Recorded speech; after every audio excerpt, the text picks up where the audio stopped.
righty.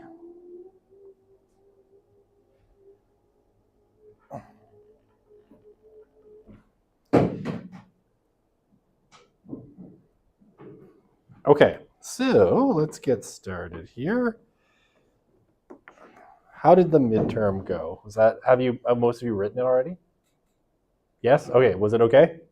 Okay, good. No surprises? I try not to have surprises. Okay, we don't need that at 100%. Okay, perfect. All right, so today we are going to be jumping into obviously something new. We're going to be talking about families. Now, if you downloaded these like more than 2 hours ago, I made a couple of changes. I tried to shorten it a little bit. So I did make it a little bit shorter by taking out a section at the front.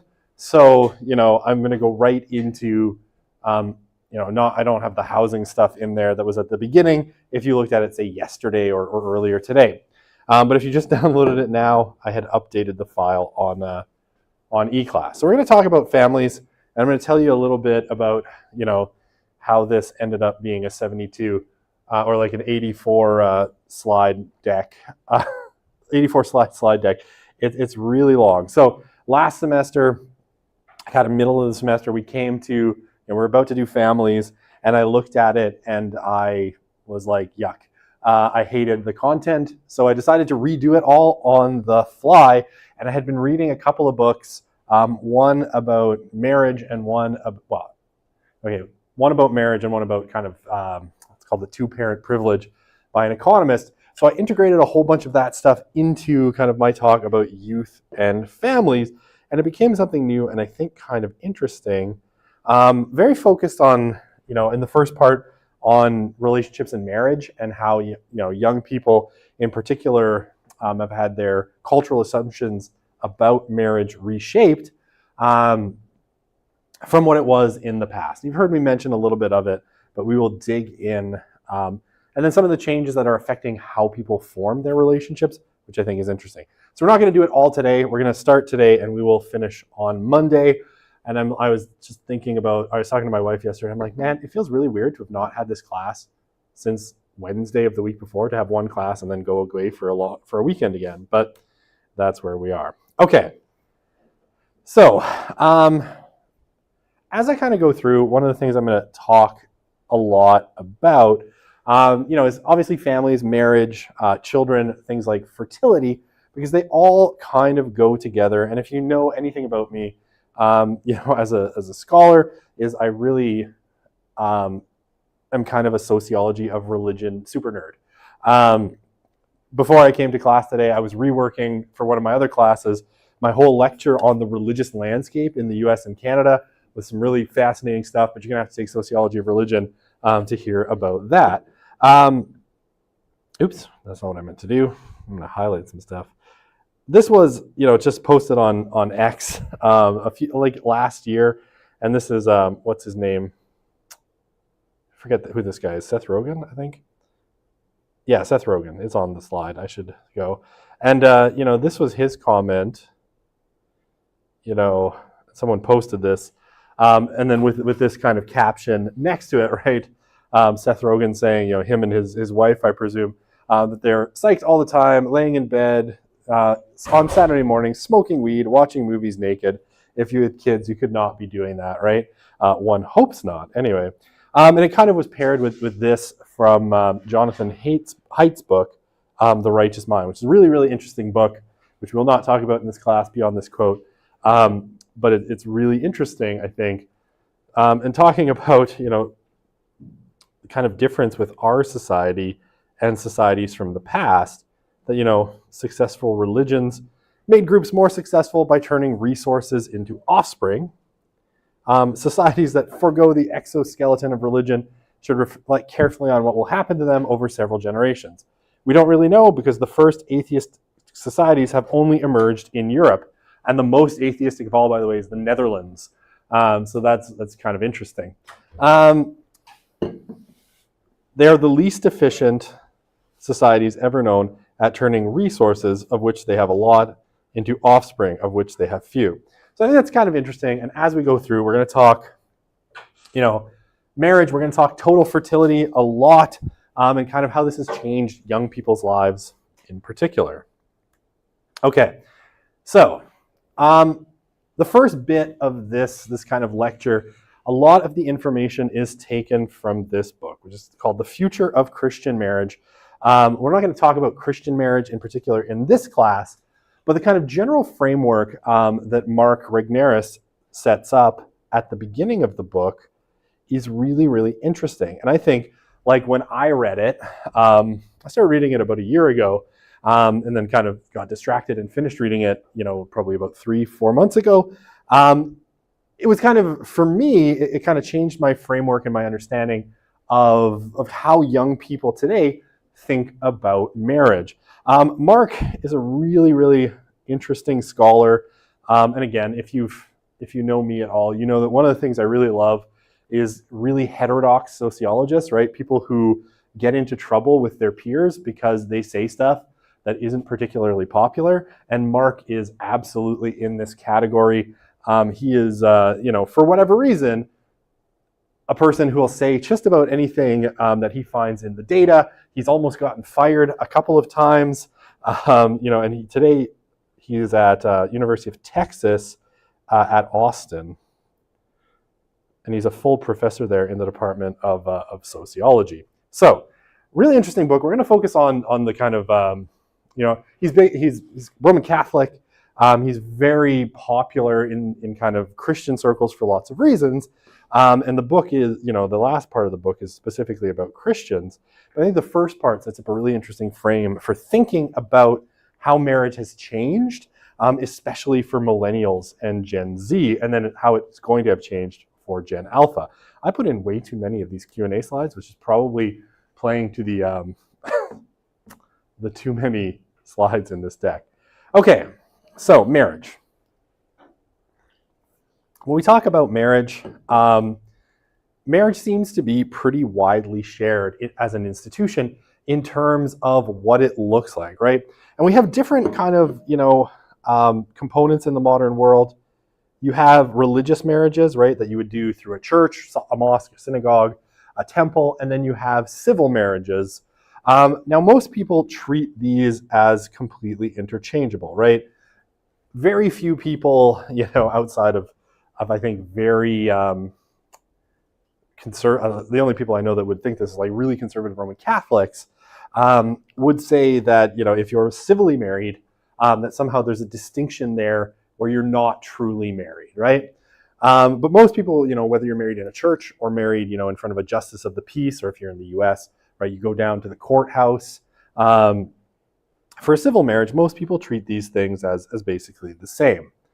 And marriage today seems to basically do what it always has done, right? Most people's kind of conception of marriage hasn't changed a whole lot, right? It's about care of children, ownership, common ownership and inheritance of property, and the legal right to act on behalf of your spouse if they are incapacitated, right?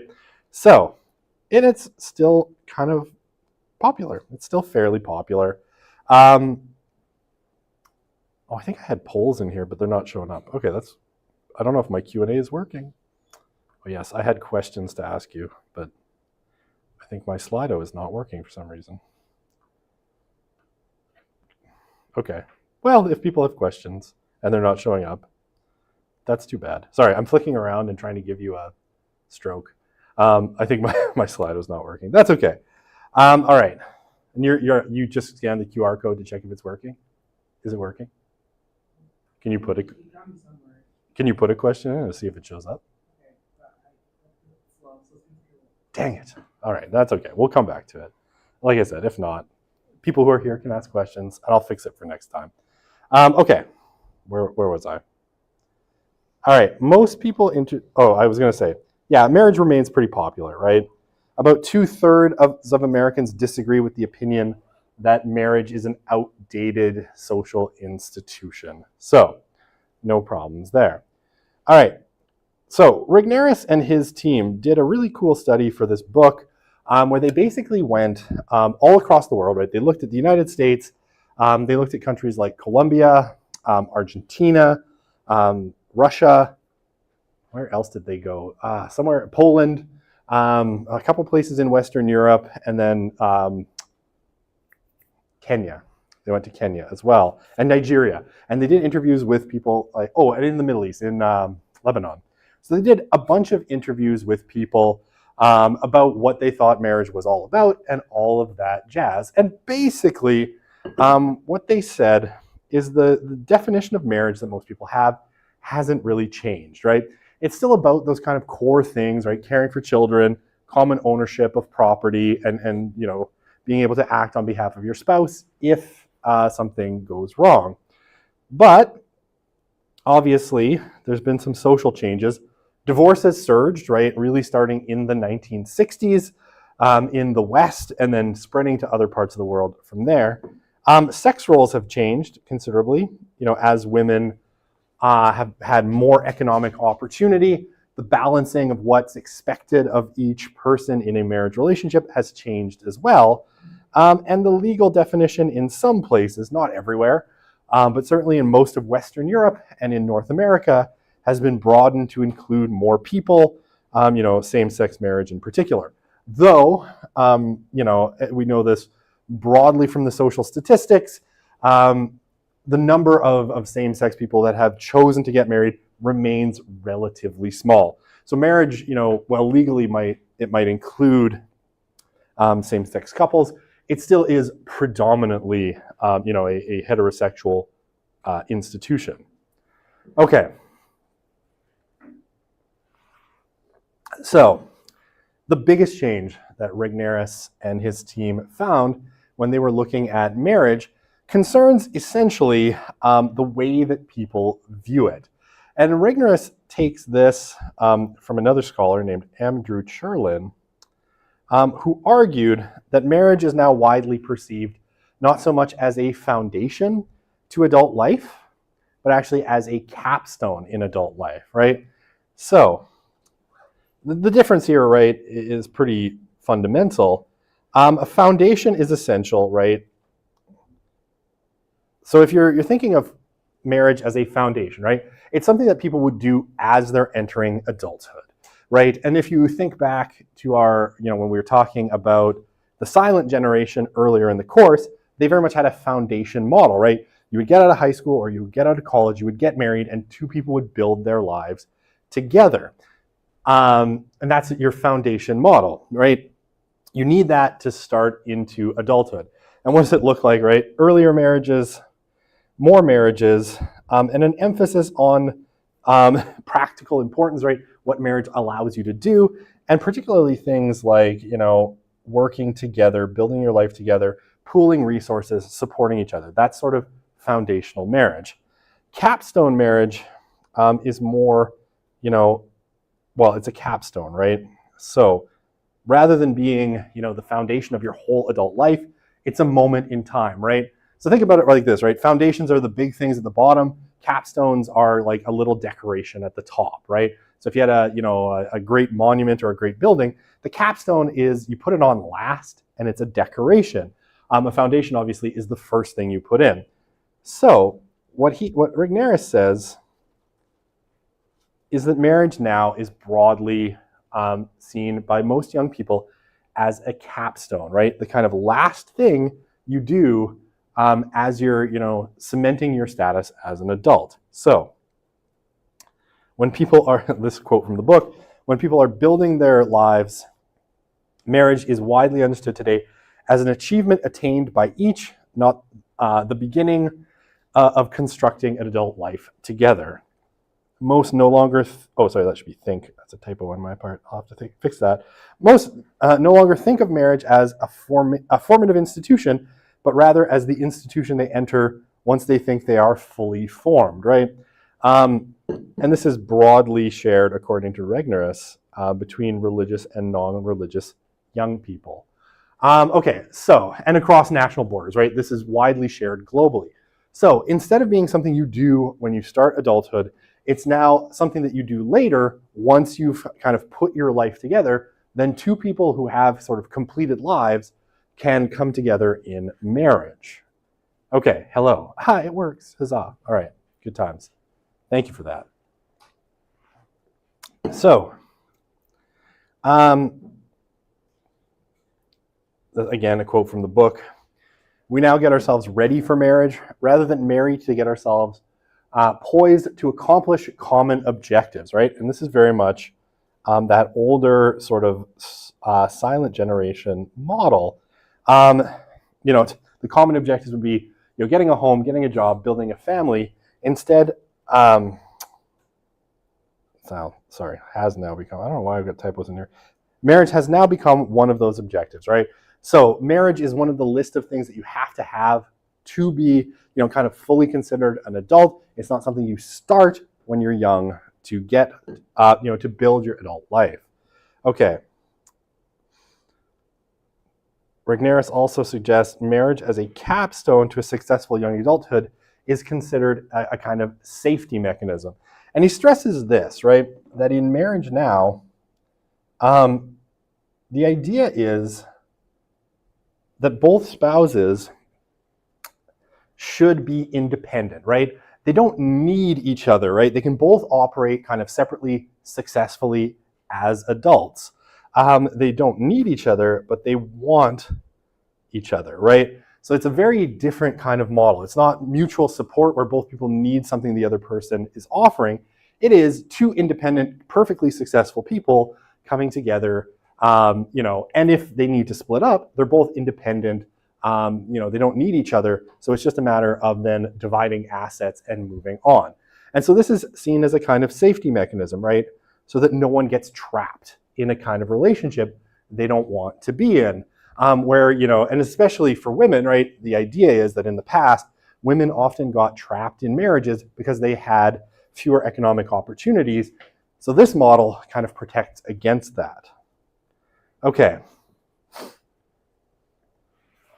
So the claim he makes is that marriage used to be a populist institution, right? It was something that was broadly shared across social classes, so that rich people and poor people, all of them got married and all of them got to enjoy whatever benefits come from marriage. Now, he suggests that it has increasingly become a luxury institution, right?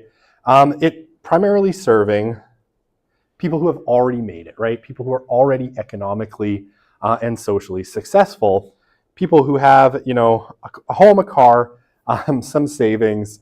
All of those things are basically, a way to, what he says, symbolically cross the boundary and qualify for marriage, right? So in order to be marriageable, you have to have some sorts of assets. You need to kind of have it together. So what it leads to is a sense, like most people want to get married, but only some people ultimately can afford it, right? Because only some people are going to be economically successful enough to actually cross that boundary and be considered marriageable. As I stepped in front of the projector, now I have spots in my eyes and I can't read what's on the slide. Okay, so marriage is different in this way from cohabitation, right? Cohabitation, we'll talk about cohabitation as we go forward a little bit, but cohabitation doesn't have the same commitment, right? Marriage has a lot of commitment. Marriage requires, economic and residential independence. Cohabitation doesn't, right? Basically, people will cohabit even if the person they're cohabiting with isn't financially successful. But in order to cross that kind of that barrier, to go from just someone you'd live with to someone you're going to marry, they have to kind of become financially independent and have enough kind of resources to qualify for this capstone idea of marriage. Okay, I'm going to highlight some stuff in this quote because I think it's interesting. So, we're seeing growing inequality in the West, prompted in part by the marital divide. And we're going to talk between rich and poor. We'll talk about this a little bit more, a little bit later in this series. And I'm just going to flash forward for 1 second. I want to show you something. Because I mean, I don't think he's taking it from here. We're going to flash way forward because we're going to talk about this book as well. But we'll do that in a little bit. And this is a really, really interesting book. Melissa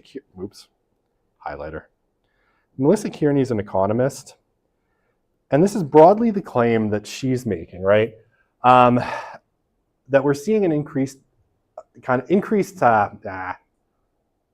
economic inequality, driven at least in part by changes in the way people marry, right? So, the subtitle of the book, How the Decline in Marriage Has Increased Inequality, Lowered Social Mobility, and What We Can Do About It. Really interesting kind of argument here.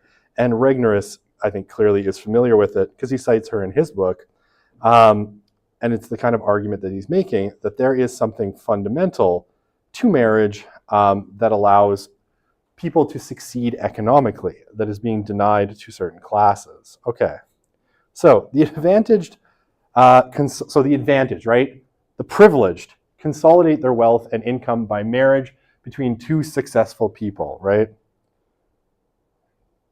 While the disadvantaged are left without even the help of each other. And I like this part because I think it's interesting. The capstone vision has unwittingly turned marriage into an unaffordable luxury good. It may sound outlandish, but it's not. Marriage is the social justice issue of our time. And this, again, broadly is the case that Melissa Kearney makes in her book, The Two-Parent Privilege. Now, she suggests that especially for children, and again, that intersects with youth kind of nicely, having two parents is a huge economic advantage. Not just economic, but also educational in all sorts of ways. Having two parents in the household is a huge advantage. So I think Mark makes the claim, and I think there's something to it, that marriage and having turned marriage into this sort of luxury version of itself is a kind of social justice issue. Okay. Now, is there an ideal age to marry? This is something that, Melissa Kearney in her book also talks about, like everybody wants to ask her, is there an ideal age to marry? Now, sociologically, kind of, you can sort of look at the data and suggest that there are certainly some things that are going to make a marriage successful and some things that are going to make it less successful. Okay, so there's no rule. People are different. But on average, of men aged 18 to 20 who got married, almost half were divorced within 5 years. They're less likely to have matured, less likely to have selected a reliably committed partner, and less likely to understand, how to get along with people, how to sacrifice, communicate, and solve problems. So getting married too young is clearly a problem. Now, there's other problems that come, and like from a sociological perspective, generally speaking, like most people will say the ideal age range to marry is somewhere between 24 and 28. So at that point, you're mature enough to make good decisions, but not so rigid that, it's hard to accommodate someone else into your life. All right, this is the kind of themes in Regnerus's research on marriage. Most people kind of think that, basically the research suggests that what you need for marriage to kind of be successful, a little bit of time to launch a career or at least acquire some financial assets, right? A little bit of savings, a job that's going to allow you, to be a good marriage partner. Time to mature, but not too much. The longer you wait, the harder it is to start living with someone, right? To change your life to kind of fit them. And by the time you hit your mid-30s, most people have gotten quite rigid in terms of their, their ability to kind of live with someone new and to accommodate their quirks. So you want a little bit of time to mature, but not too much. And like I said, if you look at the data, the kind of sweet spot where most successful marriages are, it's kind of like 24 to 28 is a good range where people are still mature enough, but not too inflexible to accommodate someone new. And then I know Pierre Poilievre got in trouble for talking about women's biological clocks, but I'm going to mention it anyway because it's right in the book. The reality of women's biological clocks, or age-related fertility concerns, right? And specifically speaking, right, once you're out of your 20s, it becomes, if you want to have children, it becomes harder and harder to have children, right? And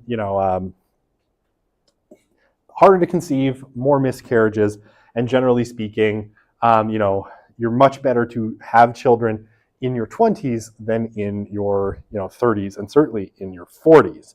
It gets much more difficult, and once you cross 35, the odds that you're going to need reproductive technology assistance increases quite considerably. Okay.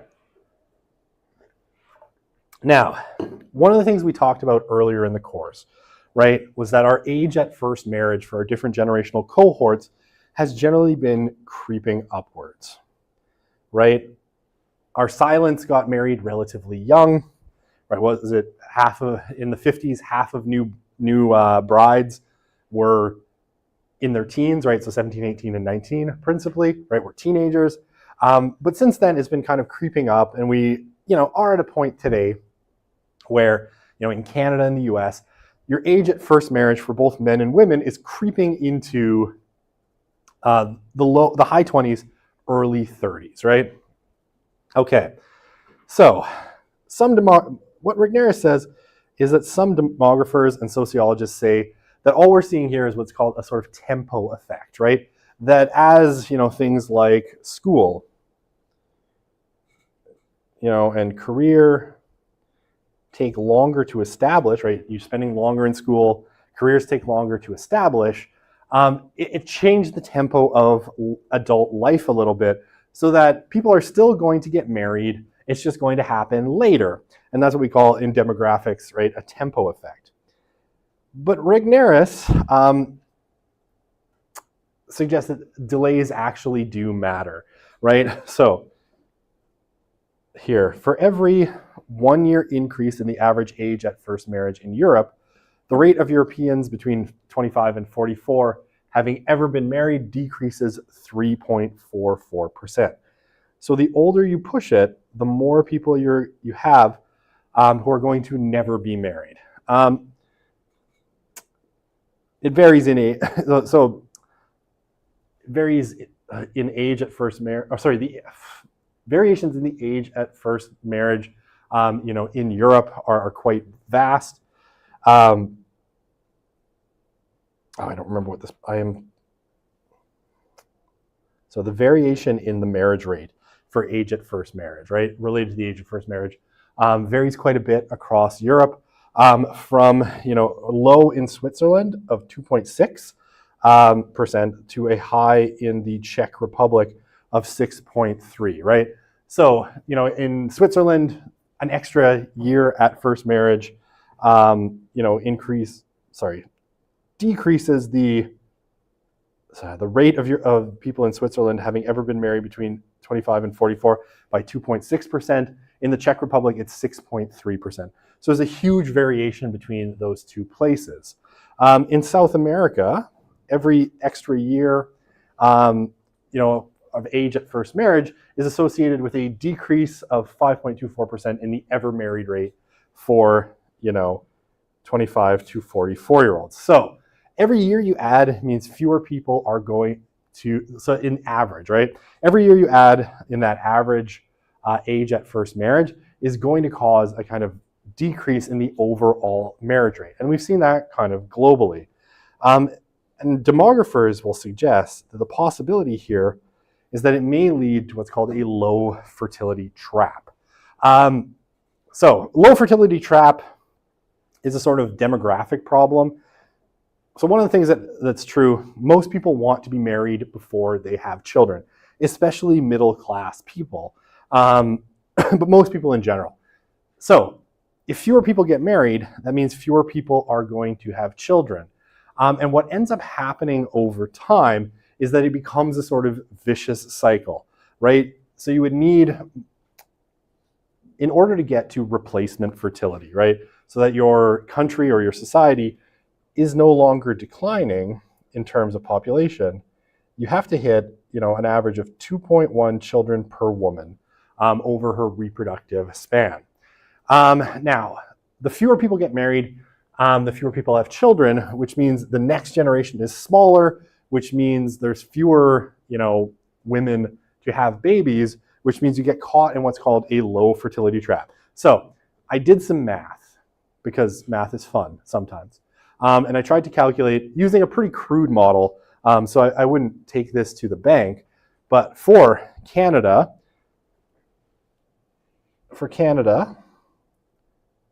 to hit replacement fertility, I'll see if you can guess.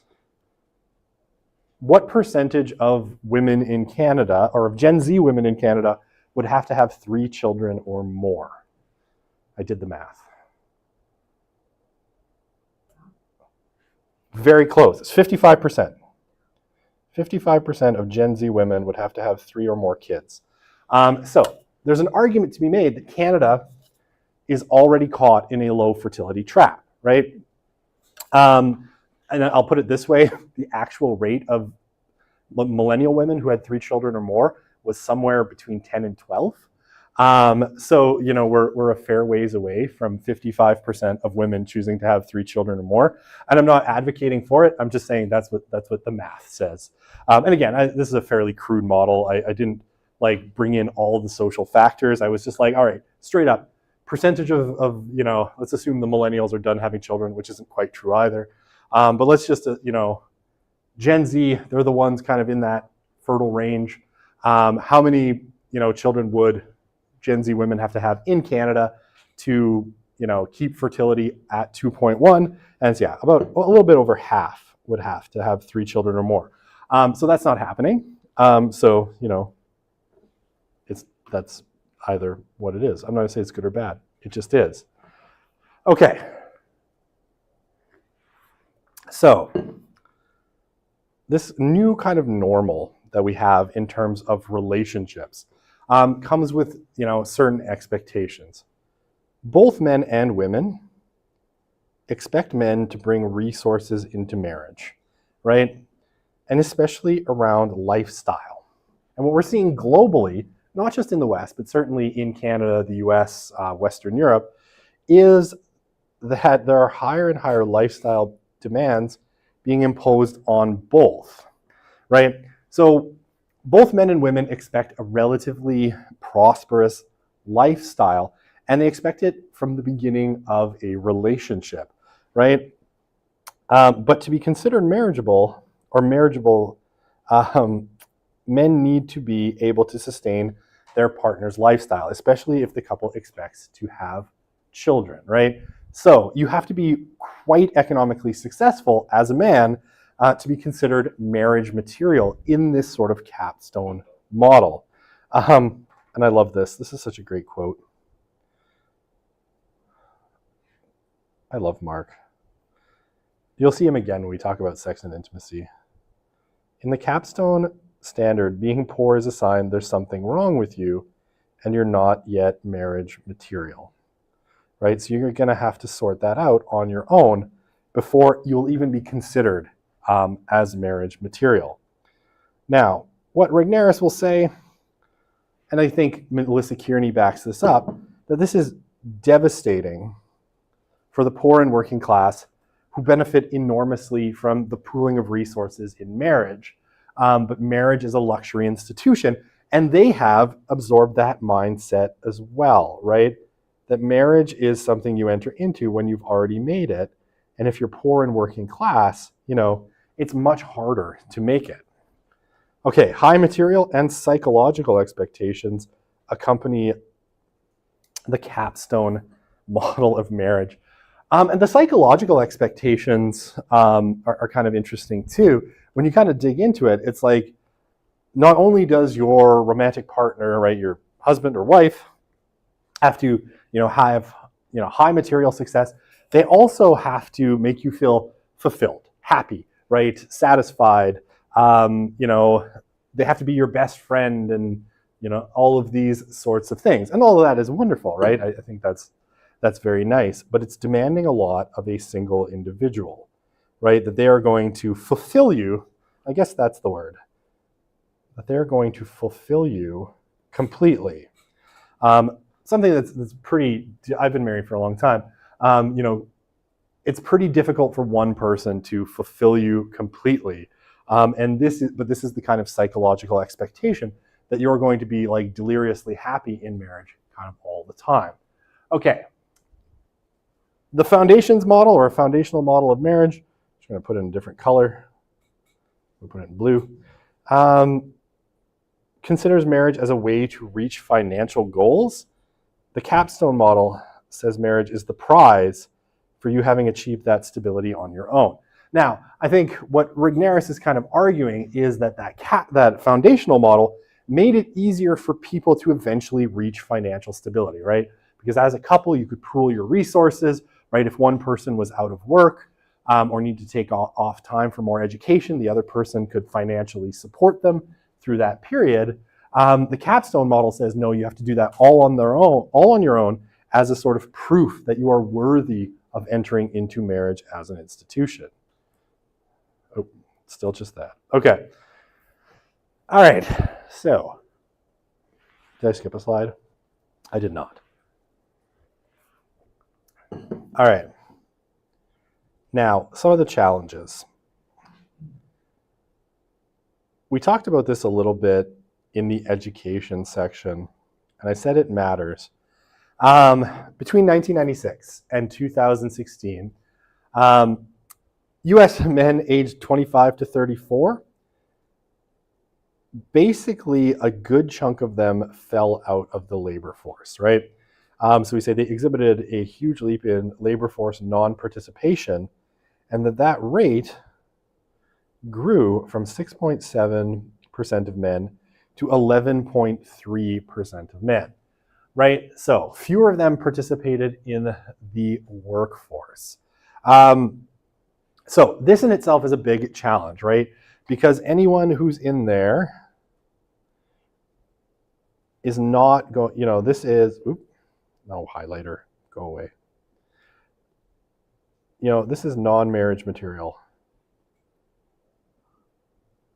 Because you don't have a job, you don't have resources, so, completely non-marriageable.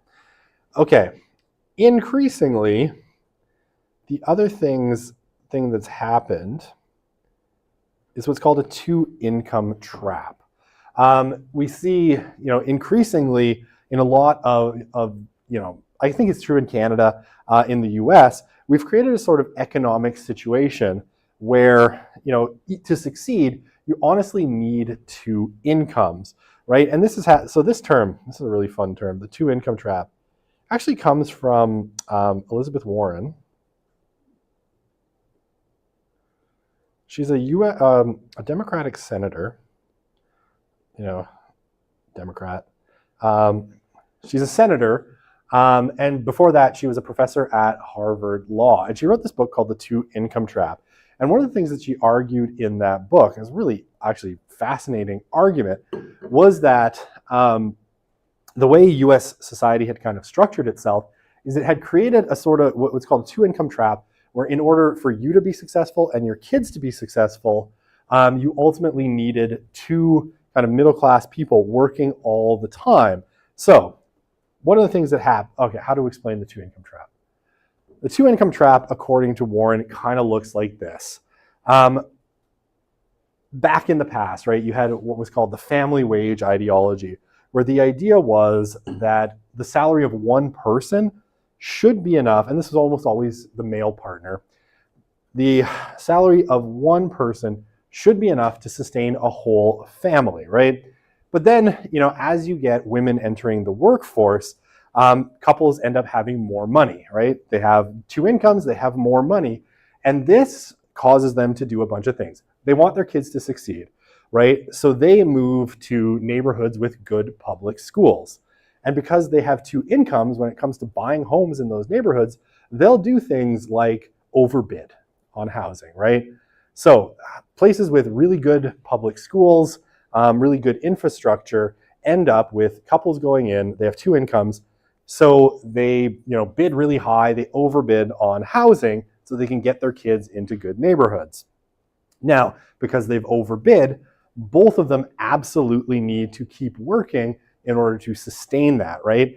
And then it drives up the price of housing generally, because you have these people who are driving, bidding over list price. They're using their two incomes to pay more for access to things like good schools in places it's already established. So the people with two incomes that can sustain that end up in the really good neighborhoods with really good schools. People who don't have that end up in poor neighborhoods with worse schools, and you get a big economic divide where only, people with two incomes are trapped. They have to work and they have to keep working. So things like their fertility declines, they have fewer children, and poor people get shut out of, and in the US, there's a lot of, Black people, Hispanics, and poor white people get shut out of, sort of the good parts of schooling, education, and access to educational opportunities because their parents can't afford this, or because in a lot of cases their parents aren't married. Okay, so does that make sense? Okay, so why don't we see, more marriages? Since marriage, we have pretty good evidence, straight up, two incomes are better than one, right? You can buy a lot more with two incomes. Evidence suggests that marriage is good for psychological and physical health. Married people live longer and are generally happier than unmarried people. At some level, okay, so one of the things that Regnerus suggests is there's been a kind of cultural change. Men are still sort of the ones that are expected to propose marriage, right? Like if you do a Google image search for proposing marriage, you're going to get a lot of this. There's a few where it's women proposing, but mostly, right, it's a guy down on one knee with little box with diamond ring inside. How much is that diamond ring supposed to cost? It depends on who you ask. For some people, they say, it's 3 months of your salary, which is crazy. I will tell you, my wife's ring did not cost that much. And my salary wasn't that high when we got married. But that's neither here nor there. My wife is not materialistic, which is probably good for me because I'm a poor, corrupt professor. I don't know why I said corrupt, but let's work with it. Right? So you have to, it's mostly this. But on some level, right, so at some level, men don't seem to want to propose marriage, right? They don't seem to want to get married, even when they can. Hello again. Okay. Oh, we have some very boring looking slides, but I'll try to explain. All right, so our material expectations, we've stated this, are increasingly high when it comes to marriage, right? You better be able to sustain your partner's lifestyle. Marriage is also seen, right, as a vehicle of self-actualization rather than self-sacrifice. So it needs to make you feel good, right? It has this, I don't want to cite Philip Reef every 3 minutes. I'm going to tell you something very quickly. It's important, but it's also not on the test, so don't worry.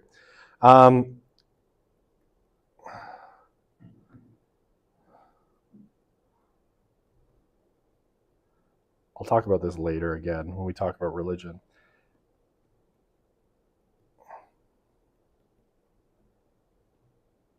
This is probably a book that I think everyone should read, even though it's really old. 1968 or 68, I believe. A book called The Triumph of the Therapeutic. And Philip Reef, who was a psychologist, suggested back in the 1960s that, because of the kind of victory of psychology, everything in Western societies was increasingly aimed at the therapeutic, right? About making you feel better. And I think what we see in Regnerus' argument, though he doesn't quite state it this way, is that marriage too has fallen victim to this, that marriage becomes a form of therapy, right? Your romantic partner is supposed to fulfill you, make you feel better, fix the parts of you that are broken, all of this kind of stuff. I've been watching a romantic comedy series it's not a romantic comedy, it's a romantic drama series with my wife called Sullivan's Crossing, and I keep thinking back on this and I'm like, Yes, we all want our romantic partner to fix us. That is the whole point of life. Anyway, you see it in the culture, right? So, few young people in this study that Regnerus and his team did in all of these countries profess expectations of marriage that are modest, right? And the young people are determined that marriage will not curb their premarital lifestyle, right? There's no sacrificing for marriage. It better be as good or better than what you have. Okay, another quote from the book. All I've got is quotes from the book here. Men and women have historically responded to temporarily tough economic times by delaying marriage and childbearing. What today's couples seem universally uninterested in doing, however, is lowering their material expectations. So this, and this is a sign of the capstone standards primacy. In the contrasting foundational vision, being newly married and poor was difficult, expected, and typically temporary. In the capstone standard, being poor is a sign there's something wrong with you and you're not yet marriage material, right? Which is this is the longer version of that quote I had on the last page or a couple pages ago. Okay. So, historically, and this is getting back, to this point, right? This one right here. Historically, economic stability has prompted men to pursue marriage, right? And so one of the long-standing assumptions in demography and in social science is that one of the reasons that we've seen this kind of slow decline in marriage rates is because of a decline in the economic stability of men, right? And you see this in, Schneider, Harknett, and Stimson. They suggested that based on economic data, the decline in economic stability, they disputed this. They said that the decline in economic stability actually probably only explains about 20% of the drop. So something else must be going on. And what Regnerus suggests is that the standard to be considered marriageable seems to have risen considerably, right? So, oopsie. Dad. No. Stephanie, go away. No one cares. Insistent, aren't we? Okay, be quiet. Be on a surface that doesn't vibrate. Okay, so this study from 2019 study, Litcher, Price, and Swigert, I hope I'm saying that right, asked what economic level would move women from being unmarried to married, and they estimated that men's income would have to rise by 55%, and their marriage level, their employment level would have to rise by 26%. So, what they suggested is this means that far more men are now considered unmarriageable to both educated careerist women and the undereducated working class, right? So across the board, in order to be considered marriageable, you would need considerably more income than you have, and your employment rate would have to rise considerably. Okay, now this creates something of an interesting bind. And it goes back to this question of why we're seeing fewer marriages and later marriages in general. So you can think of this as a sort of, how to put this, a kind of advantage that marriageable men have in the relationship market. So men are considerably outnumbered by women in the marriageable portion of the wider mating and relationship market, right? So I said when we're talking about education, we'll talk about work as well a little bit later. Men are struggling, right? There's a genuine struggle. Men are opting out of a lot of things like education, work, all sorts of aspects of life. There's a real struggle for a certain portion of men. But there are, of course, some men that are doing really, really well. Women, on the other hand, are doing relatively well, right?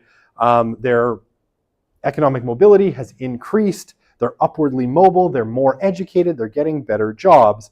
So what this means is that men are considerably outnumbered.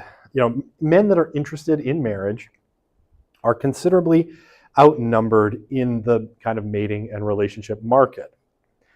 So this is, a straight up supply and demand argument. In a sense, right? So this means that those men who are considered marriageable have more power and more time to navigate their way to marriage on their own terms, right?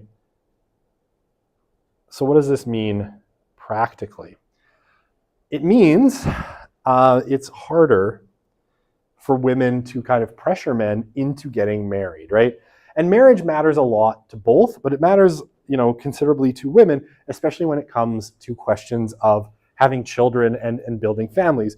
Women tend to want to get married, and so they'll get into relationships, but it's become very difficult for women to demand marriage, right? To say, now you need to marry me, or, I'm leaving, because the kind of sense is that men have a lot of options in the marriage market. It's easy for this marriageable these marriageable men to move on and find another willing partner because they are, in a sense, a scarce good. Okay. Some natural experiments have borne this out. So there's kind of two examples that Regnerus points to. And again, one of these is from, Kearney and Wilson. So this is the same lady we'll talk about later, Melissa Kearney. They looked at, and so you know what a natural experiment is, right? So a natural experiment is when you find something happening out in the world that allows you to test a certain proposition. You didn't set up the experiment, but you can test, certain kind of propositions against what actually happened in the real world. So here, Regnerus talks about two natural experiments that happened in the United States to the white working class principally. All right. So the one that he focuses on is what's called the North Dakota fracking boom. So what was the fracking boom, right? Basically, around 2006, in the US, they sort of figured out how you could drill into shale and use water that's shot into shale at high pressure to crack that shale and extract oil and gas from between the layers of shale. And it was a kind of big revolution. It brought a lot of jobs, especially to places like North Dakota. North Dakota was relatively poor, had relatively low employment rates, especially for the white working class. So the fracking boom hits, and all of a sudden, in the oil patch, there are a ton of jobs. So lots of white working class men enjoyed financial success as basically the amount of labor needed exceeded the amount of labor available. So their wages went up. They were able to get jobs really easily with relatively little education. And basically, all of a sudden people were flush with money. Now, if marriage rates are only related to economics, right, then what you should have is something like the North Dakota oil boom or fracking boom would lead to a lot of men, proposing marriage and lots of people getting married. But it actually did nothing to increase the marriage rates in North Dakota. It raised, marital and non-marital births, so people had more babies, but it actually didn't change the marriage rate at all. And this is in contrast, and again, this is Kearney, in that Kearney paper, to a similar boom that happened in the 1970s and 1980s in Appalachia, right? Like Kentucky, Ohio. Basically, coal prices went up in the 1970s, and so coal mining became very profitable. Men, especially men, went into coal mines, mined a lot of coal, made a lot of money. But in the 70s and 80s, this led to a distinct increase in marriages in Appalachia. So, what Regnerus asks is, what changed? Why is it different today? And he asks, are men losing the motivation to marry? Hello again. I should clear that. I had polls, but apparently they didn't work for today. I'll have to see if I can fix it. All right.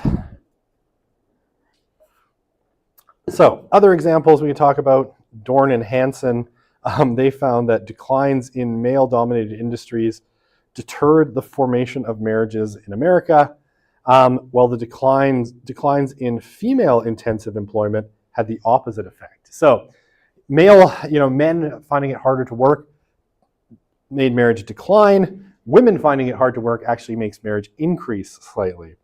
So marriage rates decline typically across the board. Again, this is Bertrand Kamenika and Pan. Marriage rates decline when the likelihood of women out-earning men rises, right? So when women make more money than men, they're less likely to marry men, right? They see them as less marriageable if they are making more money than them. Even if men have jobs, right? Even if they are employed, if women make more money than them, they are likely to consider them non-marriageable. Okay. This is a really long quote. So here, right, highlighter. It's not that poor and working class women don't like the idea of marriage or the notion of exchange, economic exchange between partners. In fact, they are more likely to endorse it than our middle and upper classes. I'm going to highlight this in another color because this is the kicker. But they simply do not see how the men in their life will live up to it. So they hedge their bets, waiting, cohabiting, having children, with few great expectations for a lifelong mate. Okay, and you can read the rest, right? Even something like just your parents cohabiting but not being married increases risk of negative outcomes like drug use, delinquent behavior, domestic violence, parental breakup, and all of that stuff. Okay, so Regnerus says that basically this is the observed model of marriage, right? This is what most people expect out of marriage. It is a comprehensive union exhibiting totality, right? That's number one. So sharing of minds, wills, actions, resources, you don't hold anything back from the person you're married to. Most people who get married figure that they're going to have children, right? While you keep seeing articles in places like Time Magazine talking about childless couples, and they are growing, or kid-free, I think is the term is used. Most people who get married expect to have children. Most people want or expect marriage to be permanent, and most people expect, fidelity, sexual fidelity. And he notes that infidelity, even if it's agreed upon, right? If people decide to have an open relationship, it generally doesn't last. It almost always ends in divorce. Okay. So we're going to talk a kind of funny argument. He makes this argument in another one of his books, and he brings it back here. We'll talk more about that book later. The book is called Cheap Sex. It's a really, really interesting book. And again, we're going to talk about it when we talk about sex and intimacy. So one of the things that Cheap Sex does is it talks about, sex and marriage and all of these things as a market, right? Where there are buyers and there are sellers. So there are people who want something and there are people who provide it. And it might sound, crude in these terms, but it's a really interesting kind of way of thinking about, the dating market or the marriage market in very economic terms. So, economically speaking, right, women have something that men want, right? Which is men want access to women's bodies, men want to have sex, right? Nothing too surprising about that. And I selected this picture, for a reason. Now, historically, sex has been expensive for men, right? Because it's meant, if you wanted, prior to contraception, if you wanted to have sex with someone, as a man, you needed to, give something, promises or commitment. Because, the ramifications for women of having sex before contraception meant, babies, And if you didn't have someone there to support you, that meant poverty, bad reputation, and all of these kinds of things, right? So women typically demanded quite a bit in return for sex. So sex is expensive if women expect a lot from men in return for sex. It's cheap when women expect relatively little. And what Regnerus argues is that we are in a situation today of what you would call cheap sex, right? That basically today, sex is relatively easy to get for men. And so it is in economic terms, it's cheap. Now, he thinks, and we'll talk about this in detail later, that there's sort of three things that have really contributed to this. So one is, contraception, for obvious reasons. One is online dating. And the other one is pornography. And he considers all of these things kind of things that cheapen sex. Now, we can talk about this really quickly because it's relatively obvious, right? Contraception obviously lowers the cost of sex because it reduces the risk, right? The risk of sex is mostly having babies, right? Having children, because contraception separates sex and babies. It makes it it means that women are more likely to be willing to have sex with someone without commitment because the risk is lower. Online dating increases the number of available or potentially available partners. And I usually say this later in the course, but if you went back, prior to online dating, right? The total number of potential romantic partners available to you through your social connections was probably somewhere between 100 and 200, right? A relatively small number of people. I was going to be like, someone open Tinder on your phone and tell me how many pops, but that might be too embarrassing. But let's just put it this way.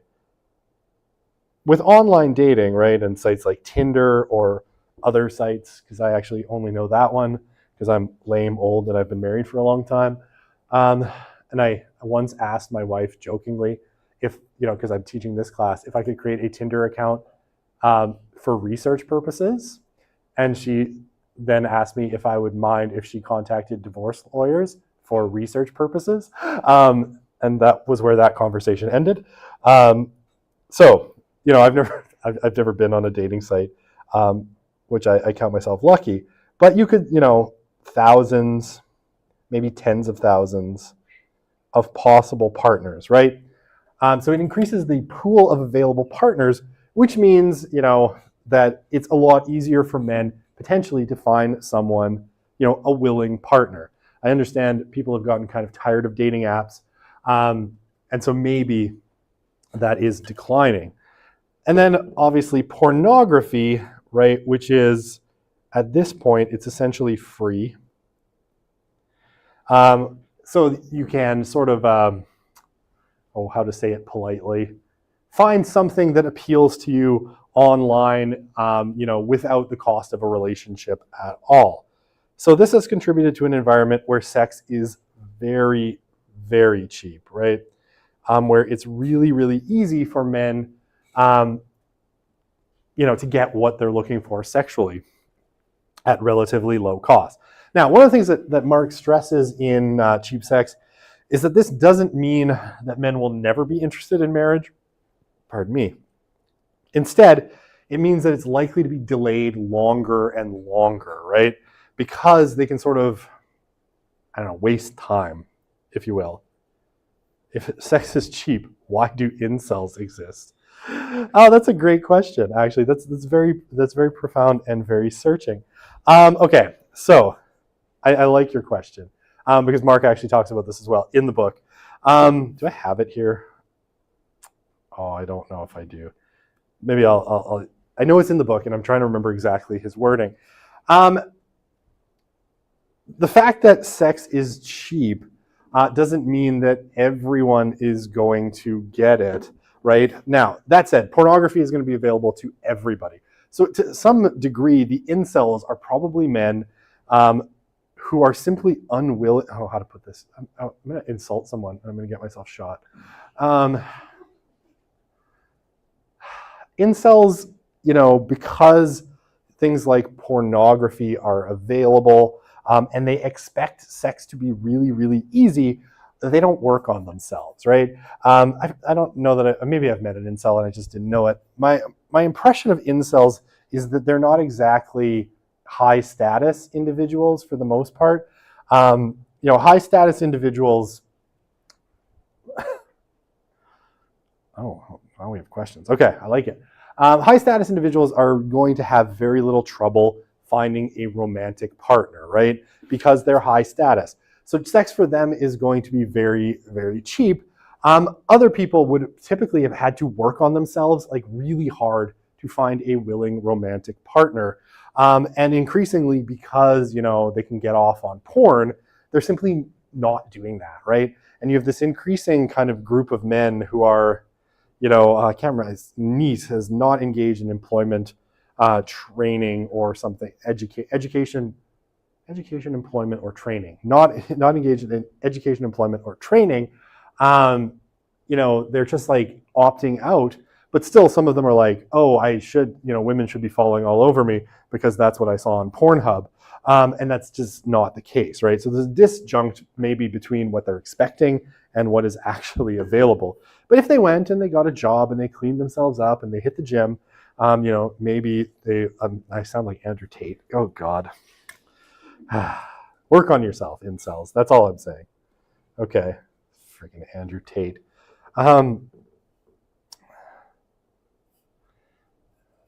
Yeah, okay, so that's a good question too. In terms of to actually consider marrying someone, right? They have to have the resources to be independent. But the same doesn't seem to hold true for cohabiting, right? People will cohabit, so they'll live with someone, whether that person has those resources or not. Now, the difference with cohabitation, right, compared to marriage, is almost always people who are cohabiting don't pool their resources, right? They actually don't have shared bank accounts, shared property. It's relatively rare. I know it does happen.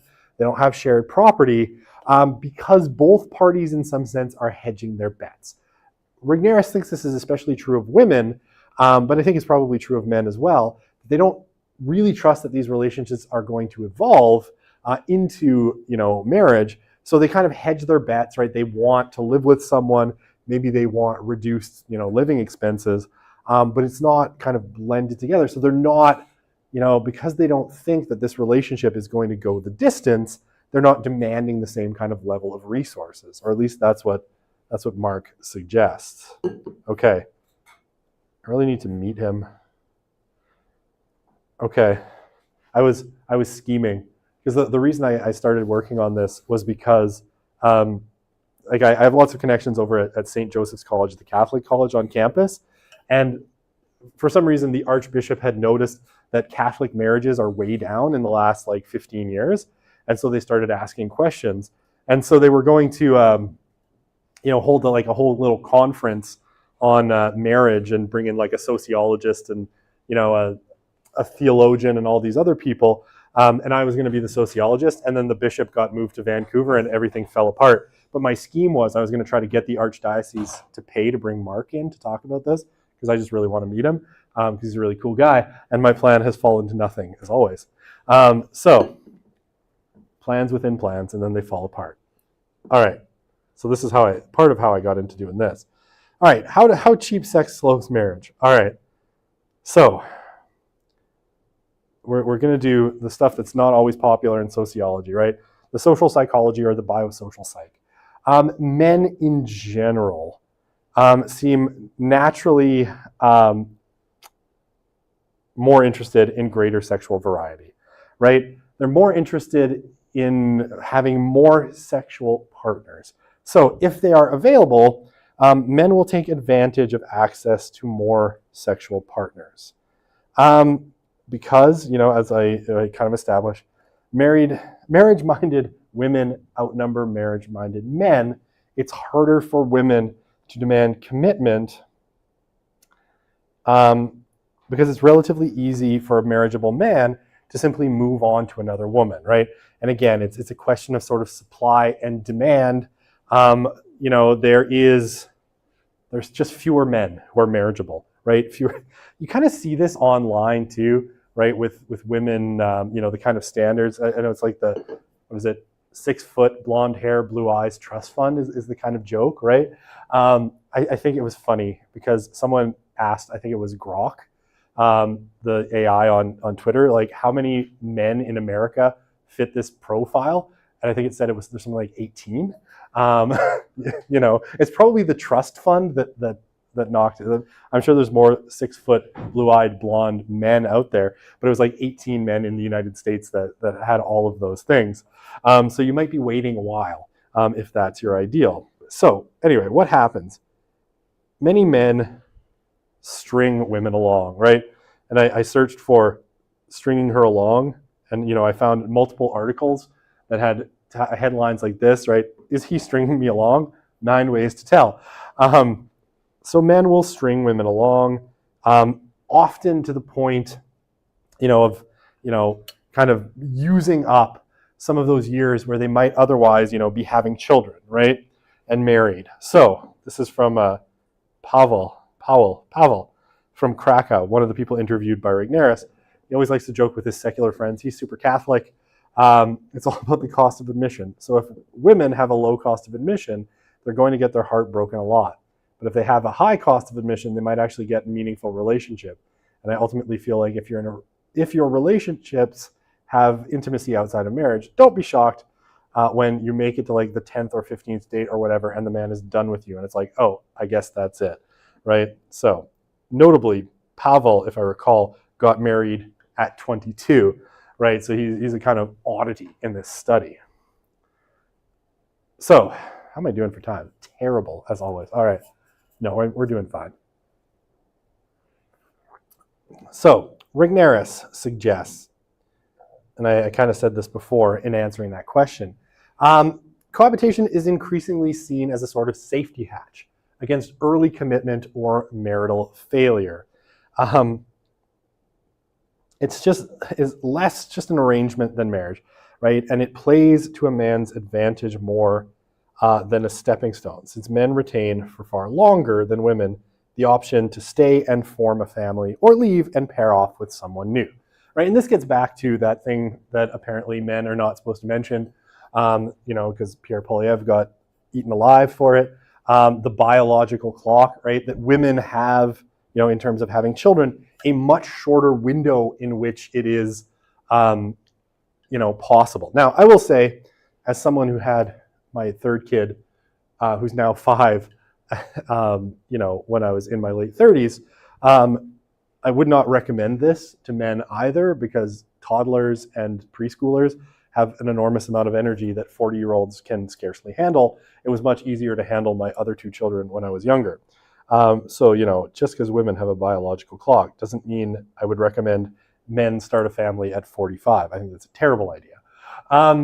Okay, women seldom desire cohabitation over marriage, right? If they were given the choice, they would marry, unless they perceive the former as, a stepping stone, right, to marriage, or less risky than marriage given their ambivalence about the man they're entering a relationship with, right? So you're kind of hedging your bets. You might be working as, living together as a stepping stone, but a lot of women, according to the research, seem to basically live with men they're not sure about. They wouldn't marry them probably anyway, but they want it, they want that commitment, or maybe they want the shared costs. Okay. Now, cohabitation, historically, if you look at the social science data, used to be a much worse arrangement than marriage. I just splashed myself in the eye with tea.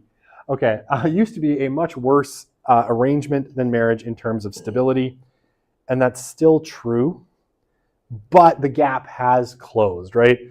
So cohabiting relationships are more stable. Now, it's not more stable everywhere, right? In Europe, for whatever reason, Cohabiting relationships are far more stable. In the US, it's much, much worse, right?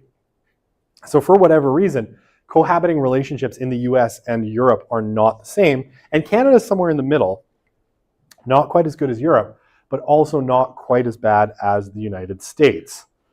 Oh, I just hit my step count. Awesome. All right.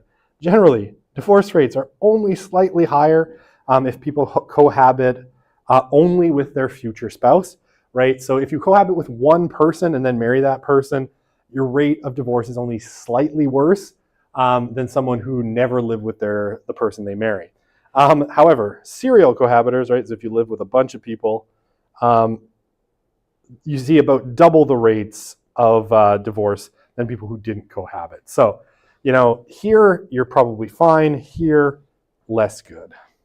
Okay, that's it for Christian marriage. For kind of the marriage part and talking about capstone marriage. All right, well, that's pretty good. I have a whole other argument here that I want to present, but I only have 3 minutes, so it's probably not worth starting it today. Let's leave it. We'll talk about Johann Kurtz's argument. He wrote this in his Substack, which is really interesting. It's embarrassing to be a stay-at-home mom. And here, we're going to talk about, things like having kids. Why are fewer young people having kids?